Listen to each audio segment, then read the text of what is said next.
Bataille de la Somme, le pire jour de l'histoire de l'armée britannique. 1er juillet 1916, 1h30 de l'après-midi.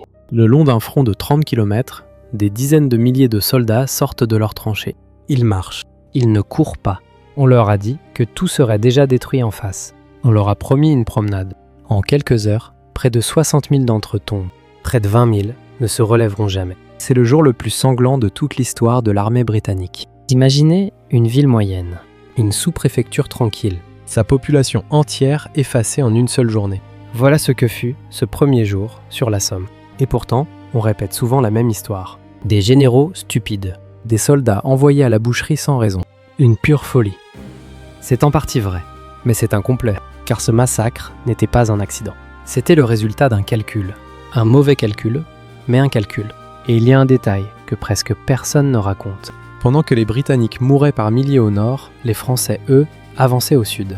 Avec une autre méthode, avec d'autres résultats. La même bataille. Deux visages opposés. Tout se joue entre deux choses, le canon et le fil. Le canon qui devait tout briser, et le fil de fer qui a survécu. Retenez ces deux mots, le canon et le fil. Ils expliquent presque tout ce qui va suivre. Voici l'histoire de la bataille de la Somme. Comment une promesse de victoire rapide est devenue le symbole du carnage industriel.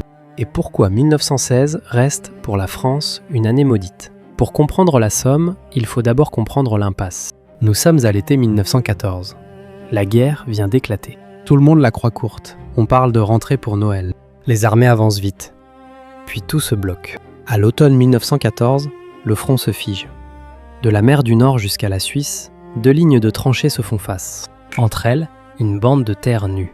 On l'appelle le No Man's Land, la terre de personne. Les hommes s'enterrent. Ils creusent, ils attendent. Trois inventions changent tout. D'abord la mitrailleuse. Une seule arme peut faucher une centaine d'hommes en quelques secondes. Ensuite le fil de fer barbelé. Des rideaux épais posés devant les tranchées. Enfin l'artillerie moderne. Des milliers de canons qui peuvent pilonner une position pendant des heures. Le résultat est terrible. Attaquer devient presque impossible. Pour avancer, il faut sortir à découvert, traverser le No Man's Land, franchir les barbelés, et tout cela sous le feu des mitrailleuses. Pendant 2 ans, chaque offensive échoue. Chaque fois, les pertes sont énormes. Chaque fois, le front bouge à peine. Les états-majors cherchent une solution. Leur idée est simple. Si on ne peut pas surprendre l'ennemi, on va l'écraser sous les obus. Beaucoup d'obus. Énormément d'obus. C'est la naissance d'une croyance dangereuse. La croyance que l'artillerie peut tout faire. Que le canon ouvre la route. Et que l'infanterie n'a plus qu'à occuper le terrain. Gardez bien cette idée en tête. Le canon fera tout. C'est sur cette phrase que va se construire le drame de la Somme. En 1915, les Alliés se réunissent. Français et Britanniques veulent une grande offensive commune pour 1916. Il faut frapper fort, partout à la fois. Pour cela, ils choisissent un point précis, l'endroit où leurs deux armées se rejoignent. Cet endroit se trouve en Picardie, de part et d'autre d'une petite rivière, la Somme. Le choix n'a rien de stratégique. La Somme n'est pas un objectif vital. Il n'y a là ni grande ville, ni usine, ni port. On choisit ce secteur simplement parce que les deux alliés s'y touchent. C'est un point de couture, rien de plus. Au départ, le plan est surtout français. La France doit fournir la majorité des troupes. Les Britanniques viennent en appui. Mais en février 1916, tout change. Les Allemands attaquent ailleurs, à Verdun. Verdun devient un enfer. Les Allemands veulent y saigner l'armée française. Mois après mois, la France y jette ses divisions. Elle ne peut plus libérer assez d'hommes pour la Somme. Le projet s'inverse alors. Ce ne sont plus les Français qui mènent, ce sont les Britanniques. Comprenez bien l'enjeu pour la France. À Verdun, c'est la survie qui se joue. Cette forteresse garde la route de Paris. La perdre briserait le moral du pays tout entier. Alors la France y envoie division après division. Les hommes montent en ligne. Ils redescendent décimés. Et d'autres montent à leur tour. On appelle ce mouvement la Noria. Un flot sans fin de troupes broyées. Voilà pourquoi la France manque d'hommes ailleurs. Voilà pourquoi elle laisse les Britanniques prendre la tête sur la Somme. L'offensive de la Somme prend donc un nouveau but. Soulager Verdun. Forcer les Allemands à déplacer leurs réserves vers le nord. Pour sauver Verdun, il faut attaquer sur la Somme. La bataille naît d'une autre bataille. Voilà le cœur du problème. Deux hommes vont décider du sort de centaines de milliers de soldats. Et ils ne sont pas d'accord. Le premier est le commandant en chef britannique, Douglas Haig, un général de cavalerie. Un homme tenace, croyant, sûr de lui. Il rêve d'une grande percée. Pour lui, il faut ouvrir une brèche, puis lancer la cavalerie dans la trouée, reprendre la guerre de mouvement, en finir avec les tranchées. Le second est le général chargé de l'attaque, Henry Rawlinson. Lui est prudent. Il connaît la force des défenses allemandes. Il préfère une autre méthode. Mordre un petit morceau de terrain, puis le tenir. Détruire l'ennemi qui contre-attaque. Avancer peu, mais sûrement. On appelle cela mordre et tenir. Les deux visions s'affrontent. Percée totale contre grignotage prudent. Le plan final sera un compromis bancal. Ni vraiment l'un, ni vraiment l'autre. Et c'est souvent ainsi que naissent les catastrophes. Reste un dernier point. Qui sont ces soldats britanniques ? La plupart ne sont pas des professionnels.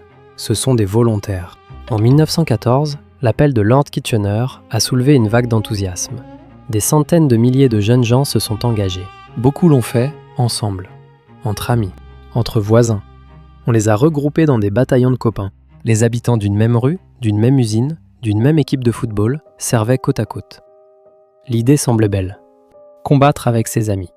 Mais elle cachait un piège atroce. Si un de ces bataillons était fauché, c'était toute une ville qui perdait sa jeunesse en un matin. Pendant ce temps, en face, les Allemands ne dorment pas. Depuis l'automne 1914, ils tiennent ce secteur. Ils ont eu presque 2 ans pour le fortifier, et le terrain les aide. Le sol de Picardie est fait de craie. Une roche tendre, facile à creuser, mais solide une fois taillée.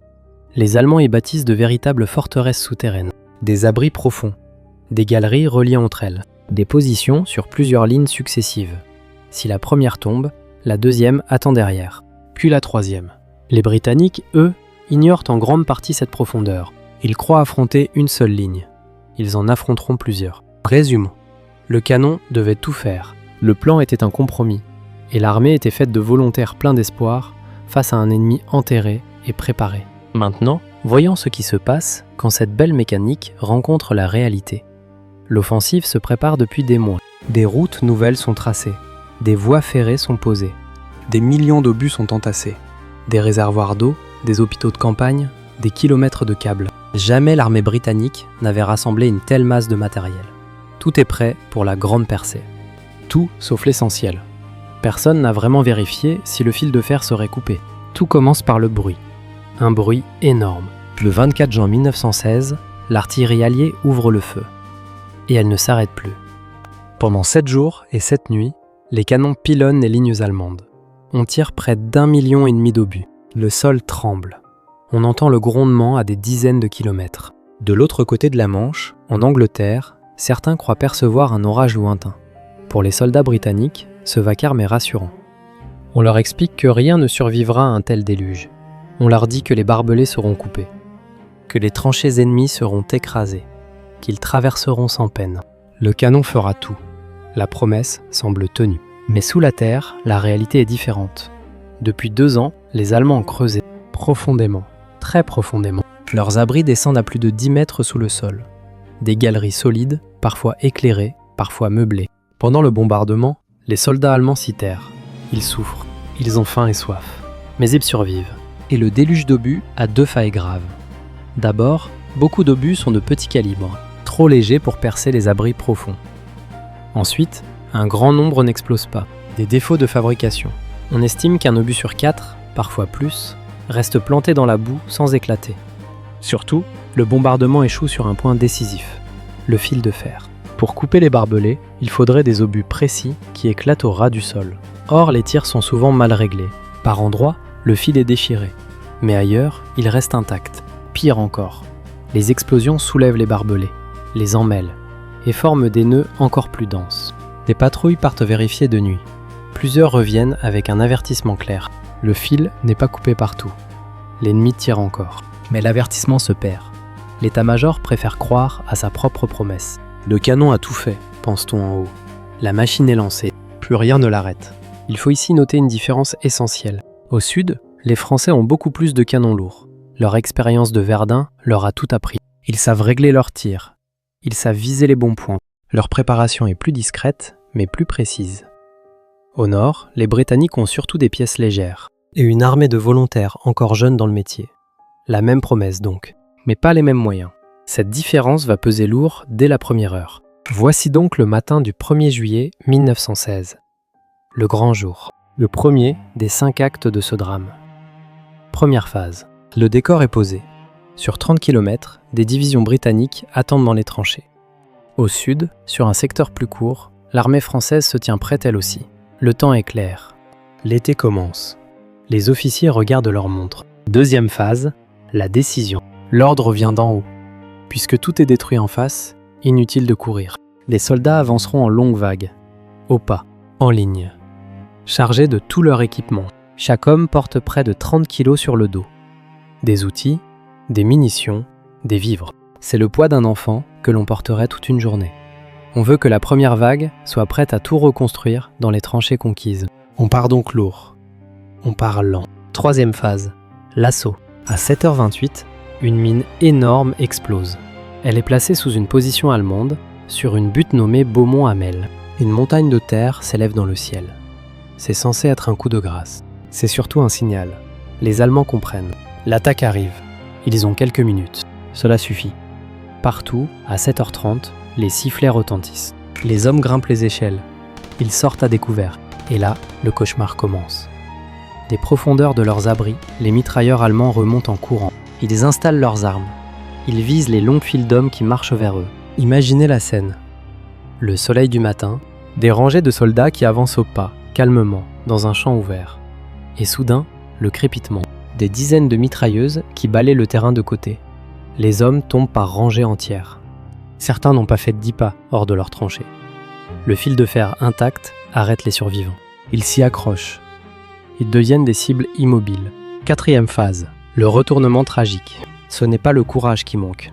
Les soldats avancent malgré tout. Ils tombent et d'autres prennent leur place. Le problème n'est pas l'homme, c'est la méthode.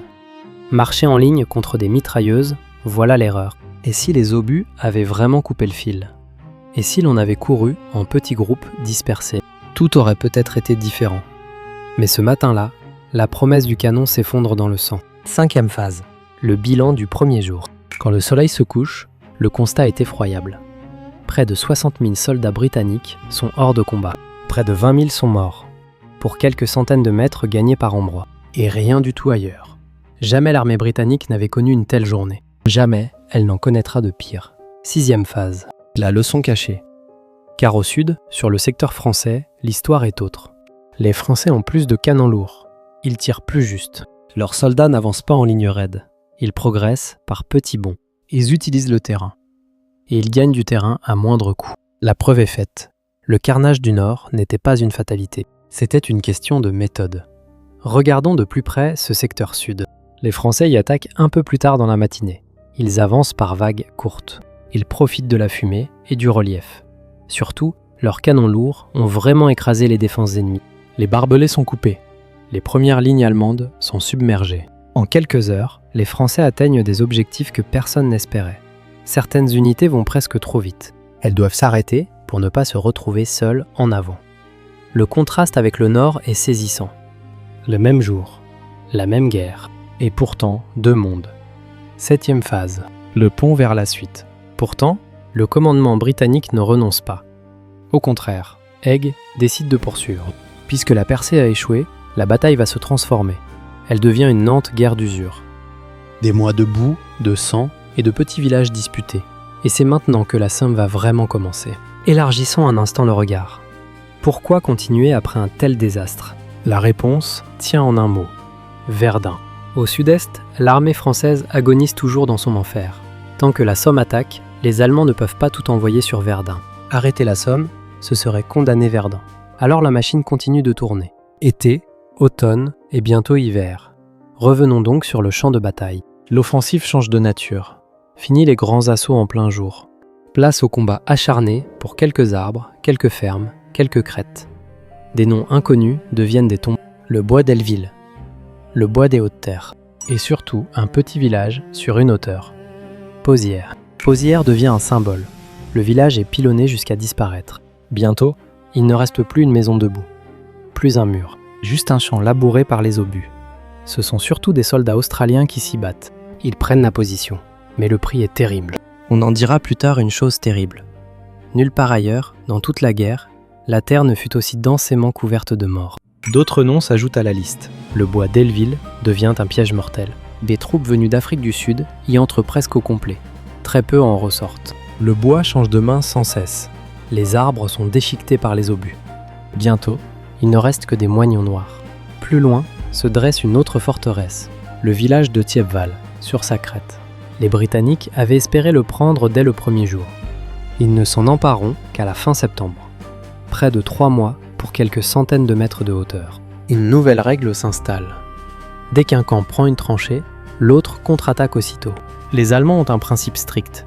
Tout terrain perdu doit être repris immédiatement. Alors le même bout de boue change de main 10 fois, 20 fois. Chaque fois, des hommes meurent. Pour rien, ou presque. Au milieu de cette horreur, les armées apprennent. Lentement, douloureusement. Les artilleurs inventent une nouvelle technique, le barrage roulant. Au lieu de bombarder l'ennemi puis de s'arrêter, les canons font avancer un rideau d'explosion juste devant l'infanterie. Les soldats marchent derrière ce mur de feu mouvant. Ils les protègent. C'est une idée neuve. Elle deviendra essentielle plus tard. Puis vient une journée qui restera dans l'histoire. Le 15 septembre 1916, pour la première fois, une arme nouvelle apparaît sur un champ de bataille. Le char. Les Britanniques l'appellent le tank. Des engins d'acier, lents, énormes, qui roulent par-dessus les tranchées et écrasent les barbelés. Imaginez l'effet sur les défenseurs. Une masse de métal qui avance, insensible aux balles, crachant le feu. Certains soldats allemands fuient de terreur. C'est un choc. La promesse d'une arme qui pourrait enfin briser l'impasse. Un détail résume bien ce moment. Dans le village de Flers, un char britannique avance seul dans la rue principale. Des soldats le suivent. Des avions le survolent. La scène est presque irréelle. Pour la première fois, la machine d'acier marche en tête. Mais le soir venu, beaucoup de ces engins sont déjà immobiles, en panne, embourbés ou détruits. Car la réalité tempère vite l'espoir. Il n'y a que quelques dizaines de chars. Beaucoup tombent en panne avant même d'atteindre l'ennemi.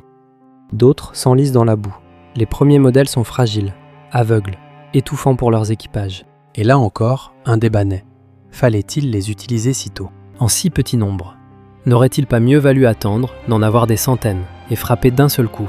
La surprise a été gâchée pour un gain limité. La question divise encore les historiens. L'automne avance. Et avec lui vient le pire ennemi de tous. La pluie. Le champ de bataille se transforme en marécage. Les trous d'obus se remplissent d'eau. La terre devient une boue épaisse, gluante, sans fond. Les hommes y enfoncent jusqu'aux genoux, parfois jusqu'à la taille. Des blessés tombent dans les cratères et s'y noient. Les brancardiers mettent des heures à traverser quelques centaines de mètres. Porter un seul blessé demande parfois 6 hommes épuisés. Plaçons-nous un instant à hauteur d'homme. Dans la tranchée, le temps n'existe plus. Il y a le froid, l'eau jusqu'aux jambes, le bruit qui ne s'arrête jamais. Quand le bombardement cesse, c'est que l'assaut arrive. Quand l'assaut finit, le bombardement reprend. Et cela dure des semaines. Beaucoup de soldats écriront plus tard que ce n'était plus une bataille, que c'était devenu un broyeur, une usine à tuer des hommes. On peut se poser la question. Pourquoi ne pas tout arrêter? Pourquoi continuer à envoyer des hommes dans cette boue? La réponse des chefs est toujours la même. L'ennemi souffre autant que nous. Encore un effort et il craquera. C'est le raisonnement de l'usure. Tenir un jour de plus que l'adversaire. Mais ce calcul a un coût humain effrayant. Et si l'on avait arrêté en août? Et si l'on avait attendu d'avoir des centaines de chars? L'histoire aurait peut-être été moins sanglante. On ne le saura jamais. Voilà donc la grande bascule de cette histoire. Nous arrivons au sommet du drame. Et le sommet ici n'est pas une victoire éclatante. C'est une fin lente, dans la boue de novembre. Avant la fin, un dernier coup est porté. À la mi-novembre, les Britanniques attaquent encore. Cette fois, ils prennent enfin Beaumont-Hamel. Ce nom vous dit quelque chose? C'est là que la grande mine avait explosé le premier jour. Là que tant d'hommes étaient tombés en juillet. Il aura fallu plus de 4 mois pour gagner ce que l'on espérait conquérir en une matinée. Voilà, résumé en un lieu, tout le drame de la Somme. Le 18 novembre 1916, l'offensive s'arrête enfin. L'hiver gèle le champ de bataille. Il n'y a plus rien à gagner. Les généraux mettent un terme à la bataille de la Somme. Elle aura duré près de 140 jours. Tout un été transformé en hiver. Une saison entière de morts continues. Et quel est le résultat? Sur le terrain, presque rien. La ligne de front a avancé d'environ 10 km au plus profond. Pour vous donner une idée, imaginez une grande ville. C'est sa largeur, que l'on franchirait à pied en une matinée. 10 km, en 140 jours, au prix d'une mer de cadavres. Car le vrai bilan est humain. Et il donne le vertige. En additionnant les 3 armées, on dépasse le million d'hommes tombés. Les estimations varient selon les sources, et le débat reste vif entre historiens. On parle souvent de plus de 400 000 pertes britanniques, d'environ 200 000 pertes françaises, et d'un nombre comparable du côté allemand. Morts, blessés, disparus, prisonniers, tout confondu. 1 million de vies pour 10 km.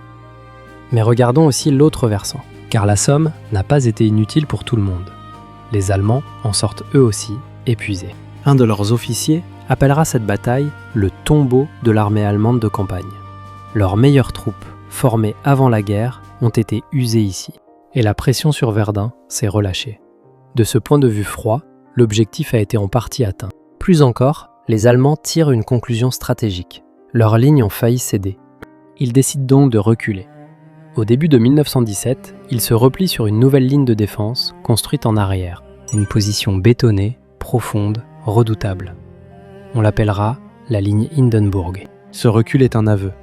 La Somme les a ébranlés. Voici donc venu le temps du bilan. Que reste-t-il de la Somme? Et pourquoi cette bataille pèse-t-elle encore aujourd'hui, pour la France comme pour le monde? D'abord, la Somme change la guerre elle-même. C'est ici que naît vraiment la guerre industrielle moderne, la guerre des machines, des usines, des masses d'hommes consommés comme du matériel. Le char y fait ses débuts, le barrage roulant y est perfectionné. Les leçons douloureuses de 1916 prépareront les tactiques plus souples de 1918. La victoire finale des Alliés naîtra en partie de ces erreurs. Ensuite, la Somme marque les esprits pour toujours. Dans les pays qui y ont combattu, elle devient le symbole absolu du gâchis, le symbole d'une génération sacrifiée. Des écrivains, des poètes, des peintres en garderont une marque indélébile. La confiance aveugle dans les chefs et dans le canon s'effondre ici. Dans certaines petites villes, le choc fut total. Un bataillon entier pouvait venir du même quartier. Quand il tombait, le matin du 1er juillet, une commune entière était frappée. Presque tous ces jeunes hommes disparaissaient le même jour.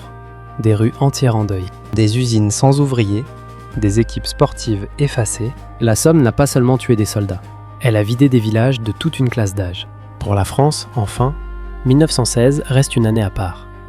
Une année terrible. 2 noms s'y répondent, Verdun et la Somme. À Verdun, la France a saigné pour défendre son sol. Sur la Somme, elle a attaqué pour soulager Verdun. Et sur ce secteur, souvent oublié, l'armée française a montré un autre visage, plus méthodique, moins meurtrier. Sa relative réussite au sud rappelle une vérité simple. Le courage ne suffit pas. La manière compte autant que la bravoure. Revenons une dernière fois à nos 2 mots, le canon et le fil. Le canon promettait de tout résoudre. Le fil de fer a tenu bon. Et entre les deux, des centaines de milliers d'hommes ont payé pour cette illusion. La Somme nous enseigne cela. Aucune machine, aussi puissante soit-elle, ne dispense de pensée. Croire qu'une arme fera tout à notre place, c'est ouvrir la porte au désastre. Aujourd'hui, sur ces collines de Picardie, le calme est revenu. Les champs ont repris leur couleur. Mais sous la terre dorment encore des milliers de soldats que l'on n'a jamais retrouvés. Chaque année, le sol rend des obus, des objets, parfois des ossements. La Somme n'est pas seulement une page d'histoire, c'est une terre qui se souvient. Merci d'avoir regardé jusqu'au bout.